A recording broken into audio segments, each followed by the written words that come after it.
ഹരേ കൃഷ്ണ. ഹരേ കൃഷ്ണ മാതാജി പ്രണാം. ഭാഗവതം പഠനത്തിലേക്ക് എല്ലാവർക്കും സ്വാഗതം.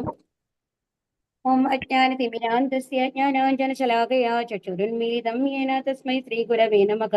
ശ്രീചൈതന്യമനോഭീഷ്ടം സ്ഥാപിതം മേന ഭൂതലേ സ്വയം രൂപാ കഥാ മഹ്യം ദദാന്തി സ്വപദാധികം. വന്ദേഹം ശ്രീഗുരോ ശ്രീയുതപദകമലം ശ്രീഗുരും വൈഷ്ണവാം ച ശ്രീരൂപം സാഗ്രജാതം സഗണരഘുനാഥാനിധം തം സജീവം സാദ്വൈതം സാവധൂതം പരിജനസഹിതം ശ്രീകൃഷ്ണ ചൈതന്യദേവം ശ്രീരാധാകൃഷ്ണപാദാൻ സഗണലളിത ശ്രീവിശാഖാന്വിതം ച. ഹേ കൃഷ്ണ കരുണാ സിന്ധു ദീനബന്ധോ ജഗത്പദേ ഗോപേശ ഗോപികാ കാന്ത രാധാകാന്ത നമോസ്തുതേ. തപ്ത കാഞ്ചന ഗൗരാംഗീ രാധേ വൃന്ദാവനേശ്വരി വൃഷഭാനുസുതേ ദേവി പ്രണമാമി ഹരിപ്രിയേ. വാഞ്ചാകൽപതരൂപ്യശ്ച കൃപാ സിന്ധുഭ്യേവ ച പതിതാനാം പാവനേഭ്യോ വൈഷ്ണവേഭ്യോ നമോ നമഃ. നമാവും വിഷ്ണുപാദായ കൃഷ്ണപ്രേഷ്ഠായ ഭൂതലേ ശ്രീമതേ ഭക്തിവേദാന്ത സ്വാമിൻ ഇതി നാമിനി. നമസ്തേ സാരസ്വതേ ദേവേ ഗൗരവാണി പ്രചാരിണേ നിർവിശേഷ ശൂന്യവാദി പാശ്ചാത്യദേശതാരിണി. നമാവും വിഷ്ണുപാദായ കൃഷ്ണപ്രേഷ്ഠായ ഭൂതലേ ശ്രീമതേ ജയപതാക സ്വാമിൻ ഇതി നാമിനി. നമാചാര്യപാദായ നിതായ കൃപപ്രദായിനേ ഗൗരകഥാദാമതായ നഗരഗ്രാമതാരിണേ. നാരായണം നമസ്കൃത്യം നരം ചൈവ നരോത്തമം ദേവീം സരസ്വതിം വ്യാസം തതോ ജയമുദീരയത്. നഷ്ടപ്രായേഷു ഭദ്രേഷു നിത്യം ഭാഗവത സേവയാ ഭഗവതി ഉത്തമ ശ്ലോകേ ഭക്തിർഭവതി നൈഷ്ഠികീ. ജയ ശ്രീകൃഷ്ണ ചൈതന്യ പ്രഭോ നിത്യാനന്ദ ശ്രീ അദ്വൈത ഗദാധര ശ്രീവാസാദി ഗൗരഭക്തവൃന്ദ. ഹരേ കൃഷ്ണ കൃഷ്ണ കൃഷ്ണ ഹരേ ഹരേ ഹരേ രാമ രാമ രാമ ഹരേ ഹരേ. ഹരേ കൃഷ്ണ. 17ാമത്തെ ശ്ലോകം വരയ്ക്കല്ലേ എടുത്തിരുന്നത്? ഹരേ കൃഷ്ണ. എല്ലാവരും ഓണം ആഘോഷിച്ച് തിരിച്ചെത്തിയിട്ടില്ല തോന്നുന്നു അല്ലെ? വളരെ അംഗസംഖ്യ കുറവാണ് ഇന്ന് കാണുന്നത്. ഹരേ കൃഷ്ണ. ശരി, അപ്പൊ എന്താണ് 16ാമത്തെ ശ്ലോകത്തിൽ പറഞ്ഞിരുന്നത്? ഇവിടെ പറഞ്ഞു അല്ലെ, വയ്യാസഖീഹി എന്ന് പറയുന്നത്. അതായത് നമ്മള് രണ്ട് ഭക്തന്മാരാണ് എന്ന് പറഞ്ഞു. ആര്? സുഖദേവ് ഗോസ്വാമി, പരീക്ഷിത് മഹാരാജാവും അല്ലെ. അപ്പൊ രണ്ട് ഭക്തന്മാര് കൂടി ചേരുമ്പോ അവര് സംഭാഷണം എന്തായിരിക്കും? ആരെ പറ്റിയിട്ടായിരിക്കും? പരമദിവ്യോത്തമ പുരുഷനായിട്ടുള്ള ഭഗവാനെ കുറിച്ചായിരിക്കും. അവർക്ക് വേറെ ഏതൊരു സബ്ജക്റ്റിലും ഇൻട്രസ്റ്റ് ഉണ്ടാവില്ല എന്നുള്ളതാണ് ഇവിടെ പറയുന്നത്. അപ്പം അവിടെ വന്നിരിക്കുന്ന എത്രയോ മുനിമാര്, മഹർഷിമാര് അവിടെ വന്നിരിക്കുന്നുണ്ട് അല്ലെ. അപ്പം അവിടെ എന്തിനെ കുറിച്ച് മാത്രമാണ് ചർച്ച ചെയ്യപ്പെടുള്ളൂ?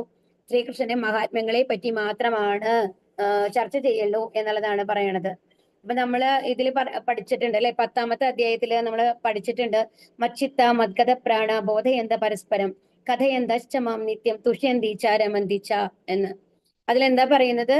എന്റെ ശുദ്ധഭക്തന്മാരുടെ ചിന്ത എപ്പോഴും എന്തായിരിക്കും? എന്നിൽ കുടികൊള്ളുന്നു. അവരുടെ ജീവിതം തികച്ചും എന്റെ സേവനത്തിനായി സമർപ്പിതമായിരിക്കും. എന്നെ കുറിച്ചുള്ള സംഭാഷണങ്ങളിൽ ഏർപ്പെട്ട് പരസ്പരം ബോധതീപ്തരാവുക വഴി അവർ സംതൃപ്തിയും ആനന്ദവും അനുഭവിക്കുന്നു. അപ്പൊ ശുദ്ധഭക്തർക്ക് സന്തോഷം കിട്ടുന്നുണ്ടെങ്കിൽ എന്ത് വേണം? ഭഗവാനെ കുറിച്ചുള്ള ചർച്ചകൾ അവർ ചെയ്യണം, ഭഗവാനെ കുറിച്ചുള്ള സ്മരണ വരണം, ഭഗവാനെ കുറിച്ചുള്ള കീർത്തനങ്ങൾ പാടണം. നവവിധ ഭക്തിയാണ് അവരെ എപ്പോഴും ചെയ്തുകൊണ്ടിരിക്കുക. അതുകൊണ്ട് അവരുടെ ഇടയിൽ വേറൊരാൾ പോയി വന്നിരുന്നു കഴിഞ്ഞാൽ അവർക്ക് എന്തിനെ പറ്റി മാത്രമേ കേൾക്കാൻ സാധിക്കുള്ളൂ? ഭഗവാനെ പറ്റിയിട്ട്, ഭഗവാന്റെ മഹിമയെ പറ്റിയിട്ട് മാത്രമാണ് അല്ലെ. നാമരൂപ ഗുണ ആ ഒരു ഇതിനെ കുറിച്ച് മാത്രമാണ് അവര് ചർച്ച ഉണ്ടാവുള്ളൂ എന്നുള്ളതാണ് ഇതിനു മുമ്പത്തെ ശ്ലോകം നമ്മളോട് പറഞ്ഞത്.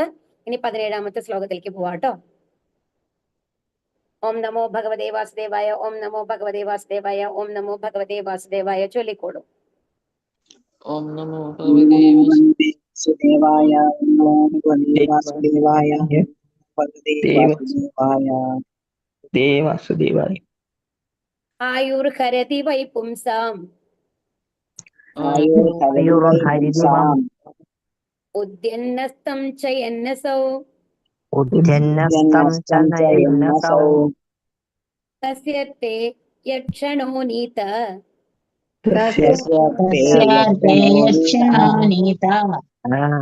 ഉത്തമ ശ്ലോക വാർത്തയാ.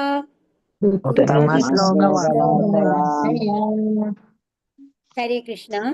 ആയുഹു ആയുസ്, ഹരതി കുറയുന്നു, വൈ തീർച്ചയായും, പുംസാം ജനങ്ങളുടെ, ഉദ്യൻ ഉദയം, അസ്തം അസ്തമനം, ച എൻ ചലിക്കുന്നു, അസൗ സൂര്യൻ, തസ്യ ഭഗവാനെ പ്രകീർത്തിക്കുന്ന ഒരുവന്റെ, ത്തെ ഒഴികെ, യത് ആരാൽ, ക്ഷണക സമയം, നീതക വിനിയോഗിച്ചു, ഉത്തമ ശ്ലോകക സർവഗുണസമ്പന്നനായ പരമദിവ്യോത്തമ പുരുഷൻ വാർത്തയാ വിഷയങ്ങളിൽ. അപ്പൊ ഇവിടെ എന്താ പറയുന്നത്? ആയുർ ഹരതി വൈപുംസാം എന്നാണ് വിവർത്തനം. ശ്രീല പ്രഭുപാദിക്ക് ജയ്. സർവഗുണസമ്പന്നനായ പരമപുരുഷനെ കുറിച്ചുള്ള വിഷയങ്ങൾ ചർച്ച ചെയ്യുവാനായി സമയം വിനിയോഗിക്കുന്നവരൊഴികെ മറ്റേവരുടെയും ജീവിത ദൈർഘ്യത്തെ ഉദയാസ്തമനങ്ങളിലൂടെ സൂര്യദേവൻ ചുരുക്കുന്നു. അപ്പൊ ഇവിടെ എന്താ പറയുന്നത്? ആയുർ ഹരതി. ഹരിക്കുക എന്ന് പറഞ്ഞ എന്താണ്? കുറയ്ക്കുക എന്നാണ് അർത്ഥം, അല്ലെ? നമ്മുടെ ഹരണം നമ്മൾ ചെയ്യുമ്പോൾ എന്താണ്? റിപ്പീറ്റഡ് സബ്ട്രാക്ഷൻ ആണ് എന്നാണ് പറയുക. ഹരേ കൃഷ്ണ. ദയവ് ചെയ്ത് എല്ലാവരും ഒന്ന് മ്യൂട്ടിലിരിക്കണേ. സർവഗുണസമ്പന്നനായിട്ടുള്ള അതായത് ഇതിൽ എന്താ പറയുന്നത്? ഭഗവാനെ കുറിച്ച് ചർച്ച ചെയ്യാനായിട്ട് സമയം ഉപയോഗിക്കാത്ത ആൾക്കാർക്കൊക്കെ എന്താ ഉണ്ടാവുന്നത്? ജീവിത ദൈർഘ്യത്തെ ഉദയാസ്തമനത്തിലൂടെ സൂര്യദേവൻ ചുരുക്കുന്നു എന്നാണ് പറയുന്നത്. അപ്പൊ ഇതിന്റെ യഥാർത്ഥത്തിലുള്ള അർത്ഥം എന്താ പറയണെന്നുണ്ടെങ്കിൽ, നമ്മൾക്ക് വീണ്ടും വീണ്ടും ഭഗവാനെ കുറിച്ച് ചിന്തിക്കാത്ത ആൾക്കാരുടെ ഗതി എന്താണ്? പാപങ്ങളും പുണ്യങ്ങളും അനുഭവിക്കാനായിട്ട് എവിടേക്ക് വരണം? ഹരേ കൃഷ്ണ. ഈ ഭൗതിക ഈ ലോകത്തേക്ക് തിരിച്ചു വരണം, അല്ലേ? അപ്പം അതിന്റെ അർത്ഥം എന്താണ്? ഓരോ ദിവസം നമ്മുടെ കഴിയും തോറും എന്താണ്? നമ്മുടെ ആയുസ് കുറഞ്ഞുകൊണ്ടിരിക്കുകയാണ് ഈ ജന്മത്തില്, അല്ലെ? അത് കഴിഞ്ഞിട്ട് എന്തുണ്ടാവും? നമ്മൾക്ക് മരണം വന്നു കഴിഞ്ഞാല് പരമദിവ്യോത്തമ പുരുഷനായ ധാമത്തിലേക്ക് പോയാൽ മാത്രമാണ് നമ്മൾക്ക് നിരന്തരമായ ശാശ്വതമായിട്ടുള്ള ഒരു ജീവിതം ഉള്ളൂ. അല്ലെങ്കിൽ വീണ്ടും എന്താണ് സംഭവിക്കുക? വീണ്ടും നമ്മൾക്ക് ഒരു ജന്മം ലഭിക്കും. അല്ലെ? അതാണ് പറയുന്നത് ജീവിത ദൈർഘ്യത്തെ ഉദയാസ്തമനങ്ങളിലൂടെ.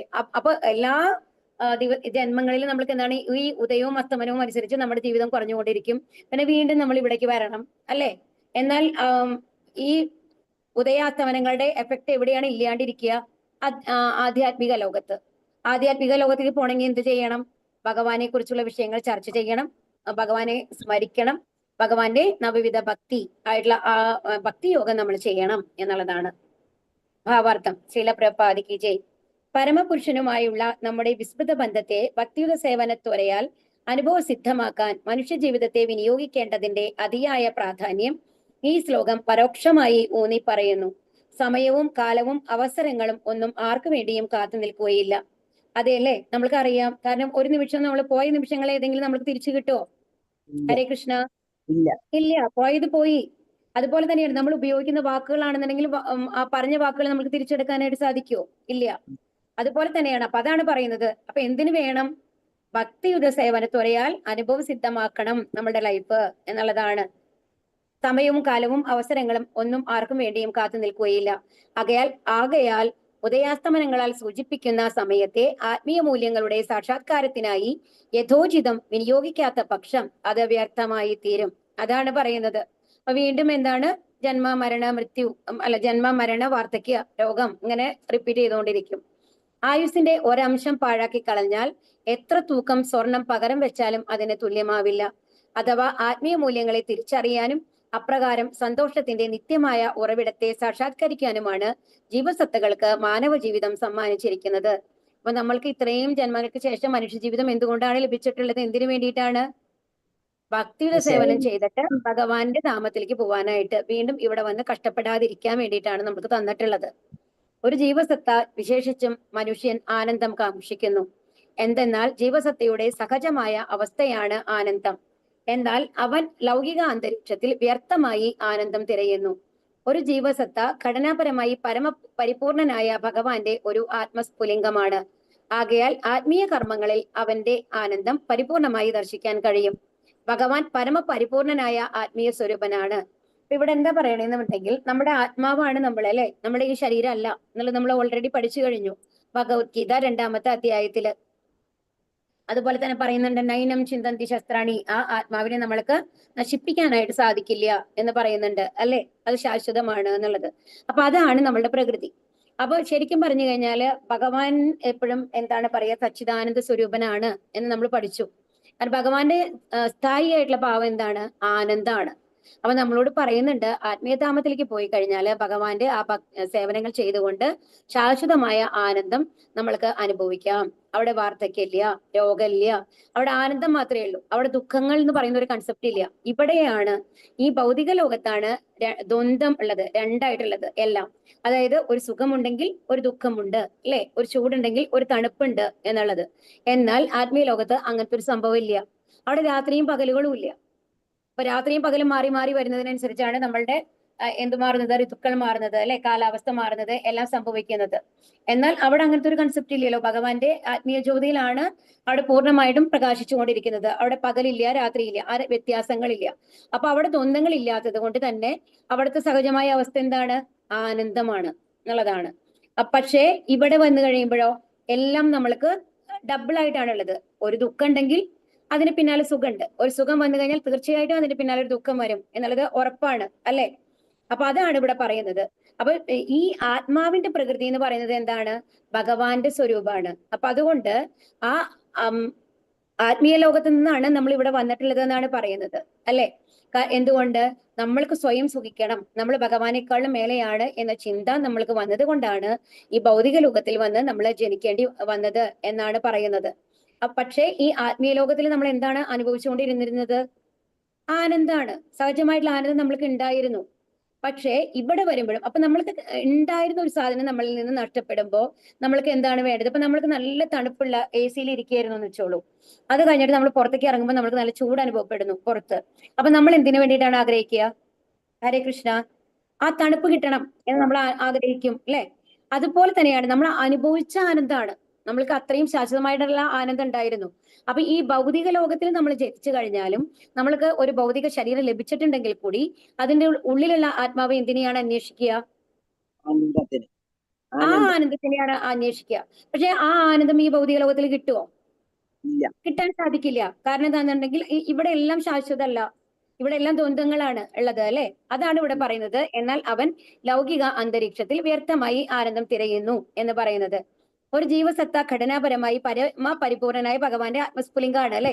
അപ്പൊ ആ ഭഗവാന്റെ ആ പ്രകൃതിയാണ് ആ ആത്മാവിനുള്ളത്. പക്ഷെ എന്തുകൊണ്ടാണ് ഇവിടെ വരുമ്പോ അത് നഷ്ടപ്പെടുന്നത്? നമ്മളിൽ എന്താണ് ബാധിച്ചിരിക്കുന്നത്? ഇവിടെ മായ. വരുമ്പോ മായ. ബാധിച്ചു.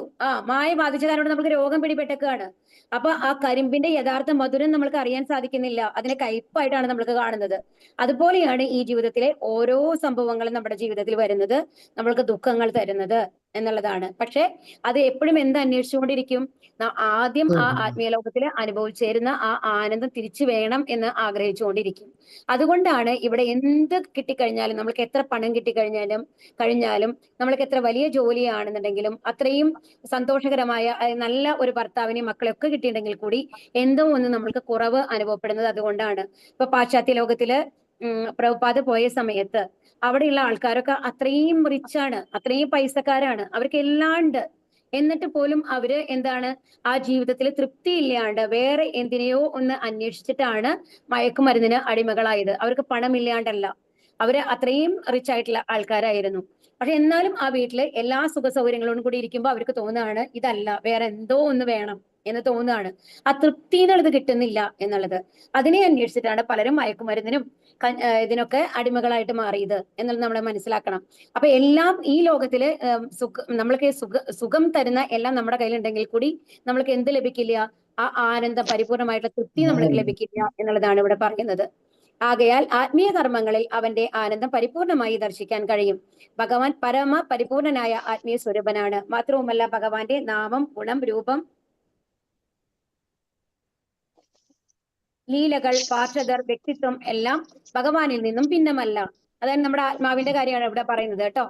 ഭക്തി സേവനത്തിന്റെ ശരിയായ പാതയിൽ മുകളിൽ സൂചിപ്പിച്ച ഭഗവത് ശക്തികളിൽ ഏതെങ്കിലും ഒന്നുമായി ഒരിക്കൽ സമ്പർക്കത്തിൽ ആകുന്ന വ്യക്തിക്ക് സാക്ഷാത്കാരത്തിലേക്കുള്ള കവാടം തൽക്ഷണം തുറക്കപ്പെടുന്നു. അപ്പൊ എന്ത് വേണം? ഒന്നിലും ഭഗവാന്റെ പാർഷദരുമായിട്ട്, ഭഗവാനുമായിട്ടുള്ള ബന്ധം വരണം, അല്ലെങ്കിൽ ഭഗവാന്റെ ശുദ്ധ ഭക്തന്മാരുമായിട്ട്, അല്ലെങ്കിൽ നമ്മളുടെ ഭഗവാനെ കുറിച്ച് എഴുതിയിട്ടുള്ള ഈ ഭാഗവതം, ഭഗവത്ഗീത, അതൊക്കെ അങ്ങനത്തെ പുസ്തകങ്ങളുണ്ടല്ലോ, അതിൽ ഏതെങ്കിലും ഒന്നുമായിട്ട് നമ്മൾക്ക് സമ്പർക്കം വരികയാണെന്നുണ്ടെങ്കിൽ എന്താണ് പറയുന്നത്? ഭഗവാന്റെ നമ്മൾക്ക് ആ വഴി തുറന്നു കിട്ടും എന്നുള്ളതാണ് ആത്മീയ പാത. അതായത് ഭഗവാന്റെ ധാമത്തിലേക്ക് എത്താനുള്ള ആ പാത നമ്മൾക്ക് തുറന്നു കിട്ടും. ഭഗവത്ഗീത 2:40 അത്തരം ബന്ധത്തെ ഭഗവാൻ ഇപ്രകാരം വിശദമാക്കിയിട്ടുണ്ട്. ഏതാണ് ശ്ലോകം എന്ന് ഓർമ്മയുണ്ടോ? നേഹാഭിക്രമനാശോസ്തി കൃത്യവായുന വിദ്യതേ സ്വല്പം അഭ്യസ്യ ധർമ്മസ്യ ത്രായതേ മഹതോ ഭയ എന്നാണ്. ഭഗവാനെ കുറിച്ച് കുറച്ചെന്തെങ്കിലും അറിയുക, ഭഗവാനെ കുറിച്ച് എന്തെങ്കിലും ചെറിയൊരു സേവനം ചെയ്തു കഴിഞ്ഞാൽ തന്നെ എന്തുണ്ടാവും? നമ്മൾക്ക് പിന്നെ ഭയപ്പെടേണ്ടതില്ല എന്നാണ്. ഭയം എന്ന് പറയുന്നത് എന്താണ്? മരണമാണ് ഏറ്റവും വലിയ ഭയം നമ്മളുടെ, അല്ലെ? അതുപോലെ തന്നെ താഴ്ന്ന ഇതിലേക്ക് പോവുക. അതായത് ഇപ്പൊ നമ്മൾ മനുഷ്യ ജന്മത്തിലുള്ള ആൾക്കാരാണെന്നുണ്ടെങ്കിൽ വീണ്ടും മൃഗങ്ങളായിട്ട് ജനിക്കുക എന്നുള്ളത് ഒരു ഭയമാണ്, അല്ലെ? അപ്പൊ അത്തരം ഭയങ്ങളൊന്നും വേണ്ട. ഒരു തവണ എങ്കിലും ഭഗവാന്റെ നാമം ഉച്ചരിച്ചിട്ടുണ്ടെങ്കിൽ, നമ്മൾ സ്ഥിരമായിട്ട് അത് ചെയ്തുകൊണ്ടിരിക്കുന്നുണ്ടെങ്കിൽ ഒരിക്കലും അത്തരം ഒരു പേടി വേണ്ട എന്നുള്ളതാണ് ഇവിടെ പറയുന്നത്. ഭക്തിയുടെ സേവനോദ്യമങ്ങളിൽ നഷ്ടമോ ലാഭമോ ഇല്ല. ഈ വഴിക്കുള്ള ചെറിയ മുന്നേറ്റം പോലും ഒരുവനെ മഹാഭയങ്ങളിൽ നിന്ന് രക്ഷ നൽകുന്നു. ഞരമ്പുകളിൽ കുത്തിവെക്കുന്ന ശക്തിയേറിയ മരുന്ന് തൽക്ഷണം ശരീരത്തിൽ മുഴുവൻ പ്രവർത്തിക്കുന്നത് പോലെ പരിശുദ്ധ ഭഗവത് ഭക്തന്റെ ശ്രവണേന്ദ്രിയത്തിൽ കൂടി അന്തക്ഷേപണം ചെയ്യപ്പെടുന്ന ഭഗവത് അതീന്ദ്രിയ വിഷയങ്ങൾ ഫലപ്രദമായി പ്രവർത്തിക്കുന്നു. ഒരു വൃക്ഷത്തിന്റെ ഏതെങ്കിലും ഒരു ഭാഗം കായ്ച്ചു എന്നാൽ വൃക്ഷം മുഴുവനും ആയും കായ്ച്ചു എന്ന് അർത്ഥമാക്കുന്നത് പോലെ അതീന്ദ്രിയ സന്ദേശങ്ങളുടെ ശ്രവണേന്ദ്രിയങ്ങളിലൂടെയുള്ള സാക്ഷാത്കാരം സമ്പൂർണ്ണ സാക്ഷാത്കാരത്തെ അർത്ഥമാക്കുന്നു. അതാണ് ഹരേ കൃഷ്ണ മന്ത്രം നമ്മൾ ചൊല്ലുമ്പോൾ എന്ത് പറയുന്നത്? ശ്രദ്ധിച്ച് അപരാധങ്ങളില്ലാതെ എങ്ങനെ കേൾക്കണം? നമ്മുടെ ചെവിയിൽ കൂടി കേൾക്കുന്ന മാതിരി വേണം ഓരോ അക്ഷരങ്ങളും. ഹരേ കൃഷ്ണ കൃഷ്ണ കൃഷ്ണ ഹരേ ഹരേ, ഹരേ രാമ രാമ രാമ ഹരേ ഹരേ എന്നുള്ളത് നമ്മൾ ചെവിയിൽ കൂടി കേട്ടിട്ട് ഏതിനെയാണ് ഇത് ശുദ്ധീകരിക്കുന്നത്? അത് നമ്മുടെ ഹൃദയത്തെ, ഹൃദയത്തിലേക്ക് എത്തി അതിനെ ശുദ്ധീകരിക്കുകയാണ്, മനസ്സിനെ ശുദ്ധീകരിക്കുകയാണ് ചെയ്യുന്നത്. അതാണ് അപ്പൊ ചെവിയിൽ കൂടെ എത്തിയാൽ മതി, അതെന്താവും? പൂർണ്ണമായിട്ട് നമ്മളെ ശുദ്ധീകരിക്കും എന്നുള്ളതാണ്. അങ്ങനെ നമ്മൾക്ക് എന്ത് ലഭിക്കുന്നു? സമ്പൂർണ്ണ സാക്ഷാത്കാരം ലഭിക്കുന്നു. ശ്രീ ശുകദേവ ഗോസ്വാമിയെ പോലുള്ള പരിശുദ്ധ ഭക്തരുടെ സംസർഗത്തിൽ ഒരു നിമിഷത്തേക്കുള്ള ഈ സാക്ഷാത്കാരം ഒരുവന്റെ സമ്പൂർണ്ണ ജീവിതത്തെയും നിത്യമായ നിലനിൽപ്പിനെയും വേണ്ടി തയ്യാർ ചെയ്യുന്നു. അപ്രകാരം സ്വന്തം അസ്തിത്വത്തെ പരിശുദ്ധമാക്കുന്ന ഭഗവത് ഭക്തിയുടെ സേവനത്തിൽ എത്രത്തോളം വ്യാപൃതനായിരിക്കുന്നുവോ അത്രത്തോളം പരിശുദ്ധ ഭക്തന്റെ ആയുസ് അപഹരിക്കുന്നതിൽ സൂര്യൻ പരാജയപ്പെടുന്നു. അപ്പൊ അതാണ് ഇവിടെ സൂര്യൻ പരാജയപ്പെടുന്നു എന്ന് പറഞ്ഞ എന്താ കാരണം? നമ്മുടെ ആയുസ് കുറയ്ക്കാൻ പറ്റില്ല. കാരണം നമ്മൾ എവിടേക്കാ പോകാൻ പോണേ? പോകാൻ പറയണേ. പിന്നെ സൂര്യന് നമ്മളെ തോൽപ്പിക്കാൻ പറ്റുമോ? ഇല്ല. അതാണ് ഇവിടെ പറയുന്നത് കേട്ടോ. നിത്യനായ ജീവാത്മാവിന്റെ ഭൗതിക രോഗത്തിന്റെ ലക്ഷണമാണ് മരണം. ലൗകിക ദൂഷണം എന്ന ഏക കാരണത്താലാണ് ജീവസത്തയ്ക്ക് ജനനം, മരണം, വാർദ്ധക്യം, രോഗം എന്നീ നിയമങ്ങൾക്ക് വിധേയമാകേണ്ടി വരുന്നത്. ഇതറിയാമല്ലോ അല്ലെ? ശ്രീ വിശ്വനാഥ ചക്രവർത്തി ടാഗോർ ഉദ്ധരിച്ചിട്ടുള്ളതുപോലെ സ്മൃതി ശാസ്ത്രങ്ങളിൽ ദാനം പോലുള്ള ഭൗതിക ശൈലിയിലുള്ള പുണ്യകർമ്മങ്ങൾ നിർദ്ദേശിച്ചിരിക്കുന്നു. യഥായോഗ്യനായ വ്യക്തിക്ക് നൽകപ്പെടുന്ന ദാനം അടുത്ത ജന്മത്തിലെ സുനിശ്ചിതമായ ബാങ്ക് നിക്ഷേപമാണ്. അത്തരം ദാനം ബ്രാഹ്മണർക്ക് നൽകണമെന്ന് നിർദ്ദേശിച്ചിരിക്കുന്നു. ഒരു അബ്രാഹ്മണന്, ബ്രാഹ്മണീയ യോഗ്യതകൾ ഇല്ലാത്ത ഒരുവന് ദാനമായി ധനം നൽകുന്ന പക്ഷം അതേ അളവിൽ അടുത്ത ജന്മത്തിൽ അത് തിരികെ കിട്ടുന്നു. ഇപ്പൊ ഇവിടെ ദാനം കൊടുക്കുന്നതിനെ കുറിച്ചിട്ടാണ് പറയുന്നിട്ടുള്ളത്. ഇപ്പൊ നമ്മൾ ബ്രാഹ്മണന്, അതായത് ഇപ്പൊ നമ്മൾ പറയുന്നുണ്ടല്ലോ ഭഗവത് ഭക്തിയുടെ സേവനം ചെയ്യുന്ന ആൾക്കാർക്ക് നമ്മൾ ദാനം. ഇപ്പൊ ഇന്നത്തെ കാലത്ത് എന്ന് പറയുമ്പോൾ ബ്രാഹ്മണർ എന്ന് പറയുന്നതൊക്കെ ശൂദ്രന്മാരുടെ തലത്തിലാണുള്ളത് എന്നാണ് പറയുന്നത്. കാരണം എന്താണ്? എല്ലാവരും ഏതെങ്കിലും ഓഫീസിലൊക്കെ പോയി ജോലി ചെയ്യുന്ന ആൾക്കാരാണ് അല്ലെ, മറ്റുള്ളവരുടെ താഴെ. അതായത് ശുദ്ധഭക്തി പ്രചരിപ്പിക്കാനായിട്ടുള്ള ബ്രാഹ്മണന്മാർ എന്ന് പറയുന്ന ആൾക്കാർ കുറവാണ്. അപ്പൊ നമ്മളിപ്പോ ഏതെങ്കിലും അമ്പലങ്ങളിലേക്ക്, അതായത് പൂജ ചെയ്യുന്ന ആൾക്കാർക്ക്, അല്ലാന്നുണ്ടെങ്കിൽ ഇപ്പൊ ഇസ്കോൺ പോലെയുള്ള ഇതിൽ വന്നു കഴിഞ്ഞിട്ട് ഈ ഭക്തി സേവനം പ്രചരിപ്പിക്കാനായിട്ടുള്ള സന്യാസിമാർക്ക് ഉണ്ടല്ലോ, അങ്ങനത്തെ ആൾക്കാരെയാണ് ഇവിടെ ബ്രാഹ്മണർ എന്ന് ഉദ്ദേശിക്കുന്നത് നമ്മളുടെ ഈ യുഗത്തിൽ കേട്ടോ. അപ്പം അങ്ങനത്തെ ആൾക്കാർക്ക് നമ്മൾ ദാനം ചെയ്യുകയാണെന്ന് വെച്ചോളൂ. അത് എന്തായിട്ടാ വരുന്നത് നോക്കൂ. അടുത്ത ജന്മത്തിലെ സുനിശ്ചിതമായ ബാങ്ക് നിക്ഷേപമാണ്. അതായത് ഈ ജന്മത്തില് അത് നമ്മളുടെ ശരീരം നശിച്ചാലും നമ്മൾ ആ കൊടുത്ത ദാനങ്ങളൊന്നും നശിക്കുന്നില്ല എന്നാണ്. അപ്പൊ എന്തുണ്ടാവും? ആ തരത്തിലുള്ള ഒരു സ്ഥലത്താണ് നമ്മൾ പോയി ജനിക്കുക എന്നുള്ളതാണ്. അതിന്റെ പുണ്യം നമ്മൾക്ക് ലഭിക്കും എന്നുള്ളതാണ് ഇവിടെ പറയുന്നത്. എന്നാൽ ആ പണം നമ്മൾക്ക് ഇതായിട്ട് വരും എന്നുള്ളതാണ്. പക്ഷെ അബ്രാഹ്മണന്മാർക്ക് കൊടുത്തു കഴിഞ്ഞാലോ എന്താ ഉണ്ടാവുന്നത്? എത്രയാണോ കൊടുത്തത് അടുത്ത ജന്മത്തിൽ നമ്മൾ ഒരാളുടെ കയ്യിൽ നിന്ന് നമ്മൾക്ക് കിട്ടും എന്നുള്ളതാണ്. ദാനമായി അർദ്ധശിക്ഷിതനായ ബ്രാഹ്മണന് ധനം നൽകിയാലും അടുത്ത ജന്മത്തിൽ അത് ഇരട്ടിയായി തിരികെ ലഭിക്കുന്നു. അതായത് ബ്രാഹ്മണ ദ്വിജബന്ധു എന്നൊക്കെ പറഞ്ഞ് നമ്മൾ പഠിച്ചുല്ലോ അല്ലെ? ബ്രാഹ്മണനാണെങ്കിലും എന്നാൽ അദ്ദേഹത്തിന് പൂർണ്ണ ഗുണങ്ങളില്ലാത്ത ഒരാൾക്കാണ് കൊടുക്കണമെന്നുണ്ടെങ്കിലോ വിപ്രൻ ബ്രാഹ്മണൻ എന്ന് പറയും. വിപ്രന്മാരെന്ന് പറഞ്ഞു കഴിഞ്ഞാല് ആ ബ്രാഹ്മണന്റെ ആ തത്വശാസ്ത്രങ്ങളൊക്കെ പഠിച്ചിട്ടുണ്ടാവും. പക്ഷെ അത് പൂർണ്ണമായിട്ട് പ്രാവർത്തികമായിട്ട് ചെയ്യാൻ അവർക്ക് കഴിയുന്നുണ്ടായിരിക്കില്ല. അങ്ങനത്തെ ആൾക്കാരെയാണ് വിപ്രന്മാർ എന്ന് പറയുന്നത്. അതാണ് ഇവിടെ ഉദ്ദേശിക്കുന്നത് കേട്ടോ. ഇനി എന്നാ ബ്രാഹ്മണൻ എന്ന് പറഞ്ഞു കഴിഞ്ഞാലോ ആ ശാസ്ത്രങ്ങളിൽ എന്താണോ പറഞ്ഞിട്ടുള്ളത് ആ ബ്രാഹ്മണ ഗുണങ്ങൾ അവർ കാണിക്കും എന്നുള്ളതാണ്. നമ്മൾ കുറെ ഗുണങ്ങൾ 26 ഗുണങ്ങൾ ശുദ്ധഭക്തന്മാരെ നമ്മൾ പഠിച്ചിട്ടുണ്ട് അല്ലെ? അഹിംസ, ആർജവം എന്നൊക്കെ പറഞ്ഞു കഴിഞ്ഞിട്ട് ആ ഗുണങ്ങളൊക്കെ അവർക്ക് ഉണ്ടാവും, അവർ പ്രവൃത്തിയിൽ കാണും എന്നുള്ളതാണ്. അപ്പൊ അർദ്ധശിക്ഷിതനായിട്ടുള്ള ഒരു ബ്രാഹ്മണന് കൊടുത്തു കഴിഞ്ഞാൽ എന്താ ഉണ്ടാവുക? അത് ഇരട്ടിയായിട്ട് തിരികെ ലഭിക്കും എന്നുള്ളതാണ്. ഇനി പണ്ഡിതനും പൂർണ്ണ യോഗ്യതയും ഉള്ളവനുമായ ബ്രാഹ്മണനാണ് ധനം നൽകുന്നതെങ്കിൽ അത് 100,000 ഇരട്ടിയായി മടക്കി കിട്ടുന്നു. അപ്പം ആർക്കാണ് ദാനം കൊടുക്കേണ്ടത് എന്നുള്ളത് നമ്മൾ അറിയണം എന്നുള്ളതിന്റെ എന്റെ പ്രാധാന്യമാണ് ഇവിടെ പറയുന്നത്. അപ്പൊ പൂർണ്ണ യോഗ്യതയുള്ള ബ്രാഹ്മണ ക്വാളിറ്റിയുള്ള ഒരാൾക്ക് കൊടുക്കുകയാണെങ്കിൽ എന്താ പറയുന്നത്? 100,000 ഇരട്ടിയായിട്ട് മടക്കി കിട്ടുന്നു. എന്നാൽ അതുകൊണ്ടാണ് നിങ്ങളോടൊക്കെ ഇപ്പൊ നമ്മൾ പറയാറുണ്ടല്ലേ, അമ്പലത്തിലേക്ക് നിങ്ങൾക്ക് കഴിയുന്നത് എന്തെങ്കിലും ഒരു സേവയായിട്ട് ചെയ്യൂ എന്നുള്ളത്. അപ്പൊ അതിന്റെ പ്രാധാന്യം ഇപ്പൊ നിങ്ങൾക്ക് മനസ്സിലായോ എന്താണെന്നുള്ളത്? ഇപ്പൊ നമ്മള് ഇസ്കോൺ അമ്പലത്തിലേക്ക് നമ്മൾ ദാനമായിട്ട് നമ്മൾ കൊടുക്കുന്നു. ഒരു 100 രൂപ കൊടുത്തു കഴിഞ്ഞാൽ അത് എത്ര ഇരട്ടിയായിട്ട് നിങ്ങൾക്ക് വരാൻ പോകുന്നത്? 100,000 ഇരട്ടിയായിട്ട്. എന്നാൽ ഒരു കാരണം ഭഗവാന് ശുദ്ധ ഭക്തന്മാർക്ക് കൊടുക്കുന്ന ഇതെല്ലാം ഭഗവാന് കൊടുക്കുന്ന മാതിരിയാണുള്ളത്. ഭഗവാൻ എന്ത് കൊടുത്തു കഴിഞ്ഞു കഴിഞ്ഞാലും അതിന് 1000 മടങ്ങോ 10,000 മടങ്ങോ ആയിട്ടാണ് നമുക്ക് തിരിച്ചു തരിക എന്നുള്ളതാണ്. അപ്പൊ എപ്പോഴും ഈ ഗോപികമാരുമായിട്ടുള്ള ആ ഒരു ഇതില് ഭഗവാൻ എപ്പോഴും എന്താ പറയാന്നുണ്ടെങ്കിൽ, ബാക്കി എല്ലാവരുടെ കടവും എനിക്ക് തീർക്കാനായിട്ട് സാധിക്കും, പക്ഷെ ഈ ഗോപികമാർക്ക് അവരുടെ ആ പരിശുദ്ധ ഭക്തിക്ക് തിരിച്ചു കൊടുക്കാനായിട്ട് എന്റെ കയ്യിൽ ഒന്നുമില്ല, അതുകൊണ്ട് ഞാൻ അവരുടെ സേവകനായിട്ട് മാറുകയാണ് എന്ന് പറയാറുണ്ട്. ശരിക്കും പറഞ്ഞാൽ ഭഗവാൻ പറയുന്നുണ്ട് അങ്ങനെ. അതാണ് നമ്മൾ മനസ്സിലാക്കേണ്ടത്. അപ്പൊ എപ്പോഴും ഭഗവാൻ ശുദ്ധ ഭക്തന്മാർക്ക്, പക്ഷെ നമ്മൾ നോക്കണം അവർ ശുദ്ധ ഭക്തന്മാരാണോ, അവര് ആ പണം എന്തിനു വേണ്ടിയിട്ടാണ് ഉപയോഗിക്കുന്നത് എന്നുള്ളതിനനുസരിച്ചിട്ടാണ് കേട്ടോ ഈ തിരിച്ചു വരുന്നേണ്ടത് ഉണ്ടാവുക. എന്നാൽ അവര് അത് കള്ളു കുടിക്കാനോ മാംസാഹാരം ഭക്ഷിക്കാനോ വേണ്ടിയാണ് ഉപയോഗിക്കണമെന്നുണ്ടെങ്കിലോ അതിന്റെ പാപവും നമ്മൾക്ക് വരും എന്നുള്ളതാണ്. എന്നാൽ ഒരു വേദപരാങ്കന്, വേദസരണിയെ നിജമായും സാക്ഷാത്കരിച്ചവൻ ധനം നൽകിയാൽ അത് അളവറ്റ ആവൃത്തിയായി തിരികെ ലഭിക്കുന്നു. ഭഗവത്ഗീതയിൽ പ്രതിപാദിച്ചിരിക്കുന്നത് പോലെ വേദയിച്ച സർവേ അഹമേവ വേദ്യഹ. അതായത് ഒരു ശുദ്ധ ഭക്തന്, അതായത് ഭക്തിയുത സേവനങ്ങൾ മാത്രം ചെയ്യുന്ന ആൾക്കാർക്ക് വേണ്ടിയിട്ട് അത് സമർപ്പിച്ചു കഴിഞ്ഞാൽ തീർച്ചയായിട്ടും അത് എത്ര ഇരട്ടിയാന്ന് നമുക്ക് പറയാൻ പറ്റില്ല എന്നാണ് പറയുന്നത്. അത്രയും ഇരട്ടിയായിട്ടാണ് നമ്മൾക്ക് വരിക. വൈദിക ജ്ഞാനത്തിന്റെ ആത്യന്തിക ഫലം പരമദിവ്യോത്തമ പുരുഷനായ ഭഗവാൻ ശ്രീകൃഷ്ണനെ അറിയുകയാണ്. ദാനമായി നൽകുന്ന ധനം അത് എത്ര തന്നെയായാലും മടക്കി കിട്ടുമെന്നത് ഉറപ്പാണ്. അതുപോലെ പരിശുദ്ധനായ ഭഗവത് ഭക്തന്റെ സംസർഗത്തിൽ ഭഗവാന്റെ അതീന്ദ്രിയ സന്ദേശങ്ങളുടെ ശ്രവണ കീർത്തനങ്ങളിൽ ചെലവഴിക്കപ്പെടുന്ന ഒരു നിമിഷം ശാശ്വത ജീവിതത്തിന് സ്വഭവനത്തിലേക്ക് മടങ്ങിച്ചെല്ലുന്നതിന്, അഥവാ ഭഗവത് ധാമ എന്ന സ്വഭവനത്തിലേക്ക് തിരികെ പോയുള്ള ശാശ്വത ജീവിതം പൂർണ്ണമായും ഉറപ്പാക്കുന്നു. അപ്പൊ ഇനി എന്താ പറയുന്നത്? ഇത് പണത്തിനെ പറ്റിയിട്ടാണ് പറഞ്ഞത്. അതിന് പകരം ഒരു പരിശുദ്ധ ഭക്തന്റെ സംസർഗത്തിൽ നമ്മൾ എന്ത് ചെയ്യുന്നു? നാമവിധ ഭക്തി ചെയ്യുകയാണെങ്കിൽ, ശ്രവണം ചെയ്യുകയാണെങ്കിൽ, കീർത്തനം ചെയ്യുകയാണെങ്കിൽ എന്താ സംഭവിക്കുന്നത്? നമ്മൾ എവിടേക്ക് പോവും? ആത്മീയധാമത്തിലേക്ക് പോകും നമ്മള്. പിന്നെ ഇങ്ങോട്ട് തിരിച്ചു വരണ്ട. മദ്ധാമ ഗത്വ പുനർജന്മാനം എന്താണ്? ആ ബ്രഹ്മ ഭുവനാലോക പുനരാവർത്തിനോർജുന എന്ന് പറയുന്ന ശ്ലോകത്തിന്റെയാണ്. അപ്പൊ ആ ഭഗവാന്റെ അടുത്തേക്ക് പോകുന്ന ആൾക്കാർക്ക് ഒരിക്കലും പിന്നെ എന്തില്ല, അല്ല ഈ എന്താണ് അതായത് ബ്രഹ്മലോകം തൊട്ട് പാതാള ലോകം വരെയുള്ള ഈ 3 ലോകങ്ങളിലുള്ള ആരാണെന്നുണ്ടെങ്കിലും ഭക്തിയുത സേവനം ചെയ്യുകയാണെന്നുണ്ടെങ്കിൽ എന്താ സംഭവിക്കുന്നത്? പിന്നെ പുനർജന്മം ഉണ്ടാവില്ല എന്നുള്ളതാണ്. അന്യഥാ ഭഗവത് ഭക്തനാകയാൽ ശാശ്വത ജീവിതം സുനിശ്ചിതമാകുന്നു. വർത്തമാന ജീവിതത്തിലെ ഒരു ഭക്തന്റെ വാർദ്ധക്യം അഥവാ രോഗം അത്തരം ഒരു സുനിശ്ചിത ശാശ്വത ജീവിതത്തിലേക്കുള്ള പ്രചോദനമാകുന്നു. അപ്പൊ മനസ്സിലായോ ആ ഒരു ആർക്കാണ് ദാനം കൊടുക്കേണ്ടത്? അതുപോലെ തന്നെ നമ്മൾ എന്തെങ്കിലും ഒരു ചെറിയ പണം നമ്മുടെ കയ്യിൽ ഉണ്ടെന്നുണ്ടെങ്കിൽ നമ്മൾ ഭൗതിക കാര്യങ്ങൾക്ക് ഉപയോഗിക്കുന്ന സാക്രിഫൈസ് ആണ്, എപ്പോഴും ഒരു ത്യാഗം തന്നെയാണ് അല്ലെ. ഇപ്പൊ നിങ്ങളൊരു 500 രൂപ ഭഗവാന് വേണ്ടിയിട്ട് ഇടുകയാണെന്നുണ്ടെങ്കിൽ അത് വേറെ അല്ലാന്നുണ്ടെങ്കിൽ അത് നിങ്ങൾ എന്തിനു വേണ്ടിയിട്ടാണ് ഉപയോഗിക്കുക?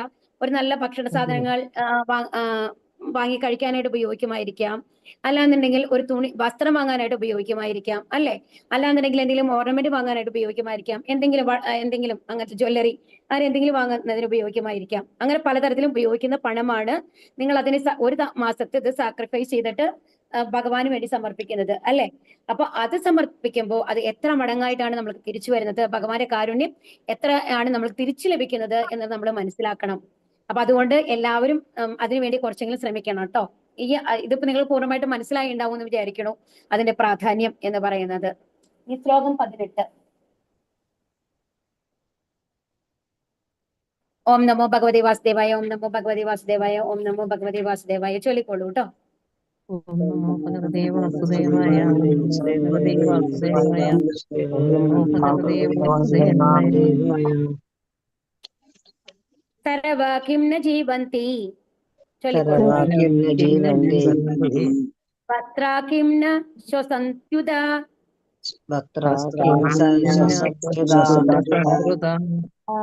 ന ഖാദന്തി ന മേഘന്തി, കിം ഗ്രാമേ പശവോ പരേ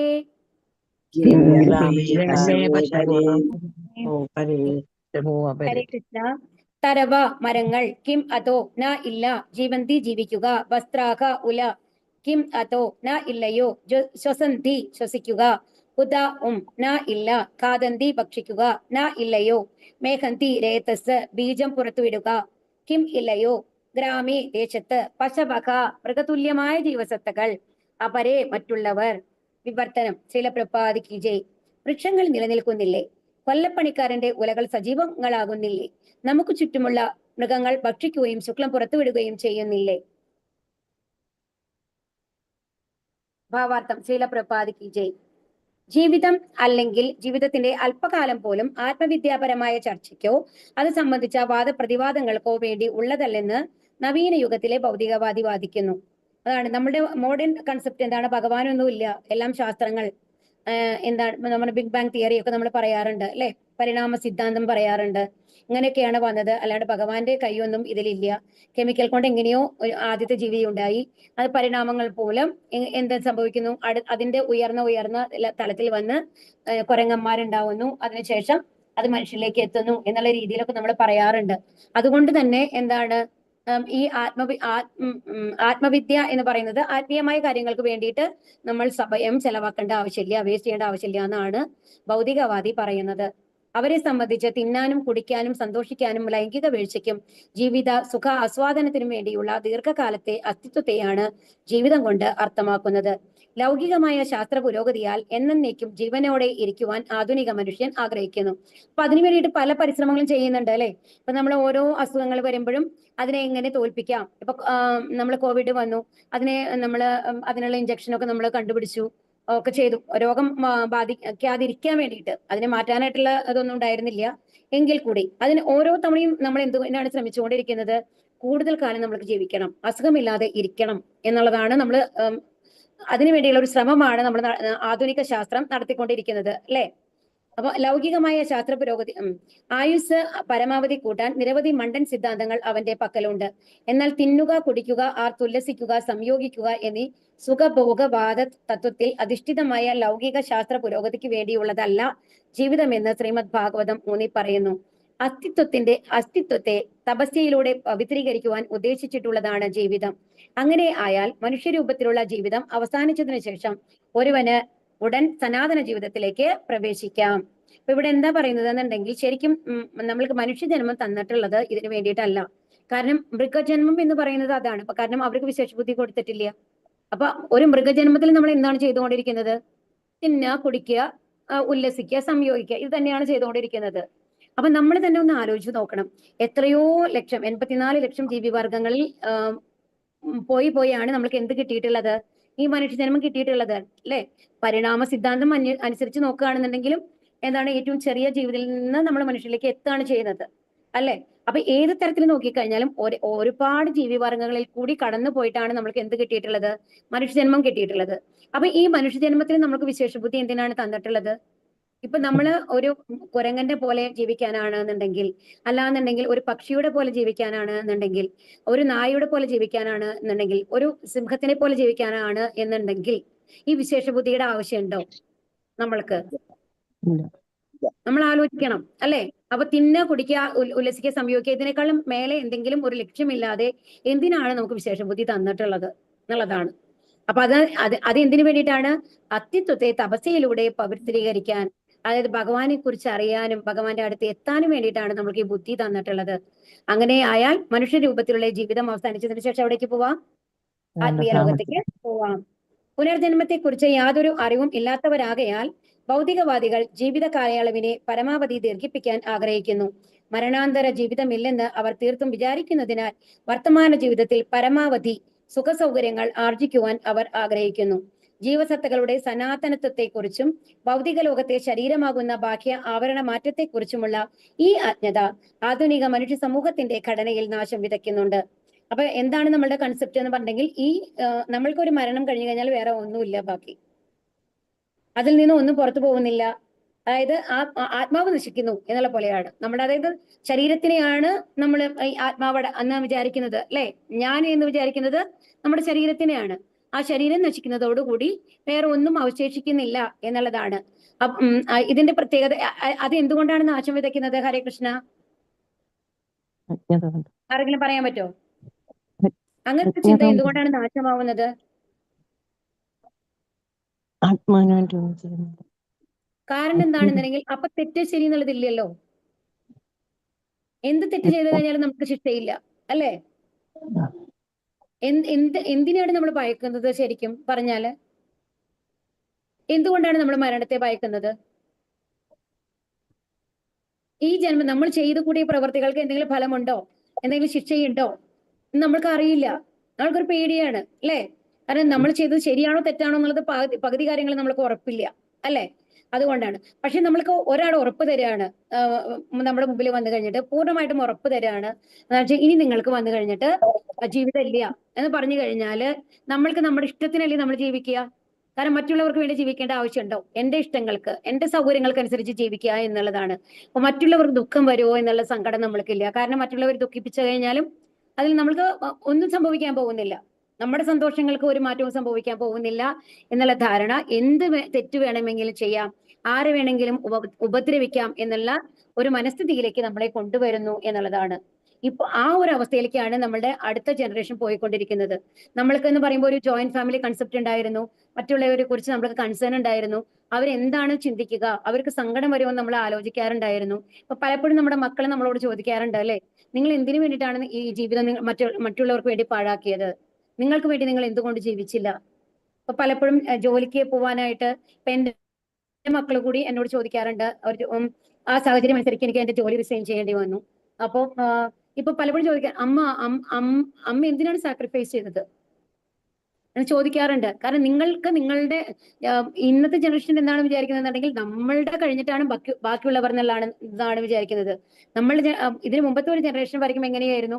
മറ്റുള്ളവർക്ക് വേണ്ടിയിട്ട് മറ്റുള്ളവരെ ദുഃഖിപ്പിക്കരുത് എന്നുള്ള ആ ഒരു ഇത് നമ്മുടെ മെന്റാലിറ്റി നമ്മളുടെ ഉള്ളിലുണ്ടായിരുന്നു. പക്ഷെ അടുത്ത ജനറേഷൻ വരുമ്പോഴേക്കും അതെല്ലാം മാറി മാറി മൂല്യങ്ങൾ എന്താവുന്നു? തന്നിലേക്ക് ചുരുങ്ങുകയാണ്. എന്റെ സന്തോഷം, എന്റെ ദുഃഖങ്ങൾ എന്നുള്ള ലെവലിലേക്ക് മാറുകയാണ് ചെയ്യുന്നത്.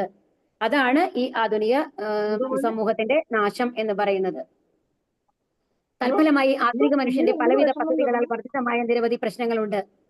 സമയത്രയും ഹരേ കൃഷ്ണ വായിച്ചു നിർത്താം കേട്ടോ. പ്രശ്നപരിഹാരത്തിനുള്ള സമൂഹത്തിന്റെ പദ്ധതികൾ പ്രശ്നത്തെ വർദ്ധിപ്പിച്ചിട്ടേയുള്ളൂ. 100 വർഷത്തിൽ കൂടുതൽ ആയുസ് ദീർഘിപ്പിക്കാൻ സാധ്യമെങ്കിൽ പോലും മാനവ സംസ്കാര പുരോഗതി അതിനെ വേണ്ട വണ്ണം അനുവർത്തിക്കുന്നില്ല. ചില വൃക്ഷങ്ങൾ 100 വർഷങ്ങൾ 1000 വർഷങ്ങൾ നിലനിൽക്കുന്നുവെന്ന് ഭാഗവതം പറയുന്നു. വൃന്ദാവനത്തിൽ ഒരു പുളിമരമുണ്ട്. ആ സ്ഥലം ഇല്ലി തലം എന്ന് അറിയപ്പെടുന്നു. അത് ഭഗവാൻ ശ്രീകൃഷ്ണന്റെ കാലം മുതൽക്കേ നിലനിൽക്കുന്നതാണെന്ന് പറയപ്പെടുന്നു. കൽക്കട്ടയിലെ ബൊട്ടാണിക്കൽ ഗാർഡനിൽ 500 വർഷത്തിൽ ഏറെ പഴക്കമുള്ള ആൽവൃക്ഷമുണ്ടെന്ന് പറയപ്പെടുന്നു. ലോകത്തിലുടനീളം അത്തരത്തിലുള്ള നിരവധി വൃക്ഷങ്ങളുണ്ട്. സ്വാമി ശങ്കരാചാര്യർ 32 വയസ്സ് വരെ മാത്രമേ ജീവിച്ചിരുന്നുള്ളൂ. ശ്രീ ചൈതന്യ മഹാപ്രഭു ജീവിച്ചിരുന്നു. മുകളിൽ പ്രസ്താവിച്ച വൃക്ഷങ്ങളുടെ ദീർഘമായ ജീവിതങ്ങൾ ശങ്കരാചാര്യരുടെയും ചൈതന്യ മഹാപ്രഭുവിന്റെയും ജീവിതങ്ങളെക്കാൾ മഹത്വമുള്ളതാണെന്ന് അർത്ഥമാക്കുന്നുവോ? ആത്മീയ മൂല്യങ്ങളില്ലാത്ത സുദീർഘമായ ജീവിതത്തിന് യാതൊരു പ്രാധാന്യവുമില്ല. ശ്വസിക്കാത്തത് കൊണ്ടാണ് വൃക്ഷങ്ങൾക്ക് ദീർഘായുസുള്ളതെന്ന് ഒരുവൻ സംശയിച്ചേക്കാം. എന്നാൽ ബോസിനെ പോലെയുള്ള ആധുനിക ശാസ്ത്രജ്ഞന്മാർ സസ്യങ്ങൾക്ക് ജീവനുണ്ടെന്ന് തെളിയിച്ചിട്ടുണ്ട്. ഇത് ഈ ഒരു പാരഗ്രാഫ് വായിച്ചു മുഴുവനാക്കാമോ? ഹരേ കൃഷ്ണ. ആകയാൽ ശ്വസനം ജീവനെ സംബന്ധിക്കുന്ന യഥാർത്ഥ ലക്ഷണമല്ല. കൊല്ലന്റെ ഉല ശ്വസിക്കുന്നത് പോലെ വലിയ ശബ്ദം പുറപ്പെടുവിക്കുന്നു. എന്നാൽ ആ ഉലയ്ക്ക് ജീവനുണ്ടെന്ന് അത് അർത്ഥമാക്കുന്നില്ല. രുചികരമായ ഭക്ഷണ പദാർത്ഥങ്ങൾ ആഹരിക്കുന്നതിലൂടെയോ അല്ലെങ്കിൽ ലൈംഗിക സംയോഗത്തിൽ ഏർപ്പെടുന്നതിലൂടെയോ ജീവിതം ആസ്വദിക്കുവാനുള്ള കഴിവ് വൃക്ഷങ്ങൾക്ക് ഇല്ലാത്തതിനാൽ വൃക്ഷത്തിന്റെ ജീവനെയും മനുഷ്യജീവിതത്തിന്റെയും താരതമ്യപ്പെടുത്തുവാൻ സാധ്യമല്ലെന്ന് അതിനുത്തരമായി ഭാഗവതം ഇപ്രകാരം ചോദിക്കുന്നു. മനുഷ്യരോടൊപ്പം ഒരേ ഗ്രാമത്തിൽ വസിക്കുന്ന പട്ടികളെയും പന്നികളെയും പോലെയുള്ള മറ്റു മൃഗങ്ങൾ, ഹരേ കൃഷ്ണ, ദയവ് ചെയ്ത് എല്ലാവരും മ്യൂട്ടാവണേ, മറ്റു മൃഗങ്ങൾ തിന്നുകയും ലൈംഗിക ജീവിതം ആസ്വദിക്കുകയും ചെയ്യുന്നില്ലേ? തിന്നുക, ശ്വസിക്കുക, സംയോഗിക്കുക എന്നിവയിൽ അധിഷ്ഠിതമായ ഉയർന്ന രീതിയിലുള്ള മൃഗജീവിതം ആസൂത്രണം ചെയ്യുന്നതിൽ മാത്രം വ്യാപൃതരായ വ്യക്തികൾ മനുഷ്യരൂപത്തിലുള്ള മൃഗങ്ങളാണെന്ന് ശ്രീമദ് ഭാഗവതത്തിലെ മറ്റു മൃഗങ്ങൾ എന്ന പദം കൊണ്ട് അർത്ഥമാക്കുന്നു. ഒരു മൃഗത്തിന് മറ്റൊരു മൃഗത്തെ എളുപ്പം ഉപദ്രവിക്കുവാൻ കഴിയും, എന്നാൽ അപൂർവമായിട്ട് മാത്രമേ മറ്റൊരു മൃഗത്തിന് ഉപകാരം ചെയ്യുവാൻ കഴിയുകയുള്ളൂ എന്ന കാരണത്താൽ അത്തരം പരിഷ്കൃതമായ ഒരു മൃഗസമൂഹത്തിന് പീഡിതമായ മനുഷ്യരാശിക്ക് നന്മ വരുത്തുവാൻ കഴിയുകയില്ല. അപ്പൊ ഇവിടെ എന്താ പറയണെന്നുണ്ടെങ്കിൽ 2 മിനിറ്റ് കേട്ടോ. മൃഗങ്ങൾക്ക് ഒരുപാട് ജീവിതകാലം ഉണ്ട് അല്ലെ? എത്രയോ വർഷം അവർ ജീവിക്കുന്നുണ്ടായിരിക്കാം. പക്ഷെ അവരുടെ ജീവിതം കൊണ്ട് എന്തെങ്കിലും ഗുണമുണ്ടോ? ഹരേ കൃഷ്ണ. ഇല്ല. ഇല്ല.